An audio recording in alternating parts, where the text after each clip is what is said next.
basadeer ama xasan toob warbixintan caawa waxaan diiradda ku saari doonaa barbardhiga labada nin midkood uu yahay Soomaali kan kalena uu yahay Tanzanian iyo cadaawadda Soomaalida aan ku bilaawno ninka lagu magacaabo Kimbuzi ama Ibrahim Mustafa oo Soomaalida u taqaana basadeer oo u dhashay dalka Tanzania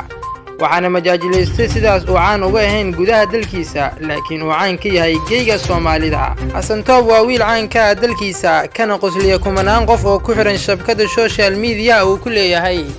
waxa uuna marar badan dadkiisa kala kulmay liidid iyo yasme iyo aflagaado iyo bahdil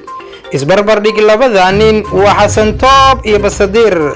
maxay Soomaalida u kala saramarsiiyeen midna ayaga ayuu u dhashay midna dal shisheeye ayuu u dhashay markii uu basadeer uu soo gaaray magaalada Muqdisho ee caasimadda Soomaaliya ayaa waxaa loo soo dhaweeyay si diiran waxaana maalinta Jimcaha lagu balansan yahay inuu qaban doono show weyn uu ku qaban doono magaalada Muqdisho gaar ahaan beerta nabadda taasi oo la sheegay inay lacagta gelitaankeeda uu yahay $15 Soomaali badanna ay u xidxiidanayaan inay ka qayb galaan qaarkood showgaas halka wiilka ayagana u waashay ay liidayaan waa arin la yaabkeeda leh kuwa adiga ku waashay liid ama aflagaade halka kuwa kale oo dalal kale u waashay aad dhiirigelinayso marka la fiiriyo habdhaqanka labadan dadka waalan si waaleen waxa ay ku kala duwan yihiin dhowr qodob Kimbuzi ama basadeer sida aad u taqaano ma jirto intuu isticmaalayay social media cid uu caawiyay taasi oo ugu dambeyntii ay guuleysatay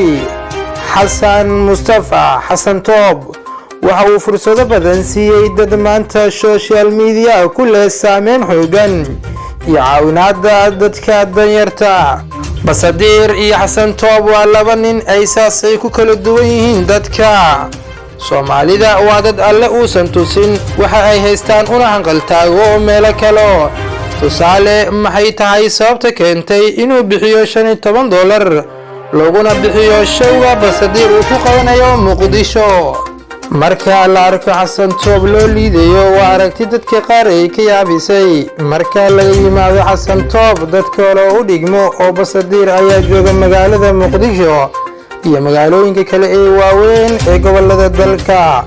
kuwaas oo qaarkood markay ay isticmaalayaan aaladda social media dadka Soomaalida ay kala kulmaan aflagaado loo meeldayin ugu dambeyntii aragtidaada kan waalan liid midka dal kalena u waashay dhiirigeli maxay kula tahay adiga